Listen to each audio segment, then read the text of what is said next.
নমস্কাৰ এনি ভাৰত 24 চাই থকাৰ বাবে আপোনালোকক সকলোকে স্বাগতম জনাইছোঁ।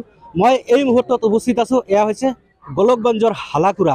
এই হালাকুৰাত মই এই মুহূৰ্তত উপস্থিত আছোঁ।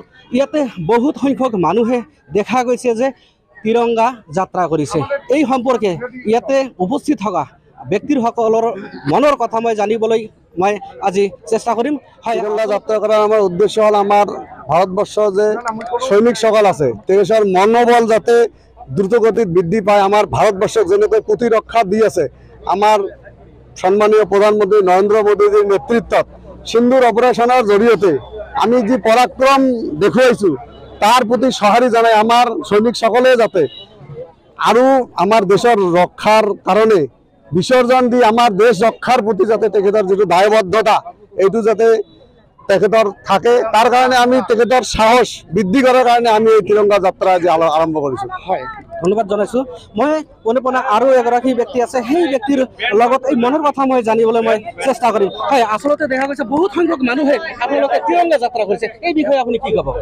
আজি আমি গোটেই ভাৰতবৰ্ষৰ লগতে আমাৰ অসমৰ লগতে আমি ধুবুৰী জিলাৰ হালাকুৰা অঞ্চলত এইটো বিশাল এটা অঞ্চল আগমনী হালাকুৰা তাৰপিছত খেৰবাৰী জিনকাটা বটেৰহাট পোকালাগি ঘৰিয়ালডাঙ্গা বিদ্যাদাবী ছাগলীয়া মিলি সবে মিলি আমি আজি এইটো তিৰংগা যাত্ৰা। এই তিৰংগা যাত্ৰা হ'ল কি আমাৰ পেহেলগামৰ যেটো হত্যাকাণ্ড হৈছিল, সন্ত্ৰাসবাদী আক্ৰমণ কৰিছিল, সেই আক্ৰমণৰ প্ৰতিশোধ মানে আমাৰ এইটো প্ৰতিশোধ নহয়, আমি সন্ত্ৰাসবাদী ধ্বংস কৰাৰ যেটো আমাৰ ইচ্ছা ভাৰতীয় যেটো প্ৰধানমন্ত্ৰী বলিষ্ঠ নেতৃত্বত আমাৰ তিনিটা সেনাবাহিনীয়ে পাকিস্তানৰ 9টাকৈ সন্ত্ৰাসবাদী ঘাটি ধ্বংস কৰিছে আৰু সন্ত্ৰাসবাদীকো ধ্বংস কৰিছে। গতিকে আমাৰ সাৰ্বভৌমত্ব আমাৰ দেশৰ ৰক্ষা আৰু প্ৰতিজন নাগৰিকৰ সুৰক্ষাৰ কাৰণে আমাৰ আজি সেনাবাহিনী যেটো এটা বিশাল বলিষ্ঠ পদক্ষেপৰ ফলত পাকিস্তানৰ 9টাকৈ সন্ত্ৰাসবাদী ঘাটি ধ্বংস কৰিছে তাৰ সেনাবাহিনীৰ প্ৰতি সন্মান জনাই আৰু মনোবল বৃদ্ধিৰ কাৰণে আমি সন্মান জনাই আজি হালাকুৰা অঞ্চলৰ এই অঞ্চলৰ সমূহ ৰাইজে আজি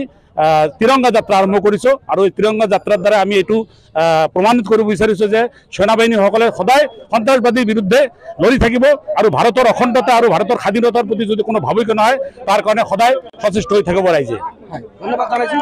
আৰু এগৰাকী আছে ইয়াতে, মই অনুপনে কথা পাতিবলৈ আজি আমি তিৰংগা যাত্ৰা কৰিছোঁ কাৰণ ভাৰতীয় যে সৈন্য দল আৰু প্ৰধানমন্ত্ৰী নৰেন্দ্ৰ মোদীৰ যে নিৰ্ণয় যে নেতৃত্ব যে ভূমিকা পালন কৰিছে তেখেতৰ ধন্যবাদৰ জ্ঞাতাৰ্থে আজি আমি ভাৰতীয় জনতা পাৰ্টি হালাকুৰা মণ্ডলৰ উদ্যোগত আমি সহ কাৰ্যকৰ্তাই আজিৰ এই তিৰংগা যাত্ৰা আমি আৰম্ভ কৰিব হালাকুৰা সচেতন নাগৰিকৰ উদ্যোগত যি আমি তিৰংগা যাত্ৰা আৰম্ভ কৰিবলৈ লৈছোঁ।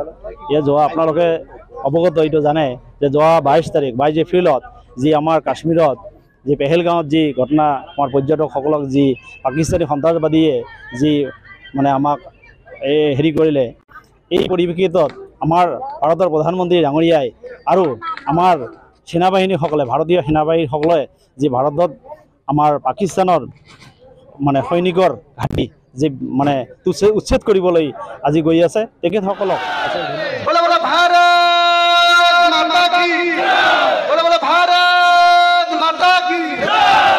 সেনাবাহিনী জিন্দাবাদ, ভাৰতীয় সেনাবাহিনী জিন্দাবাদ।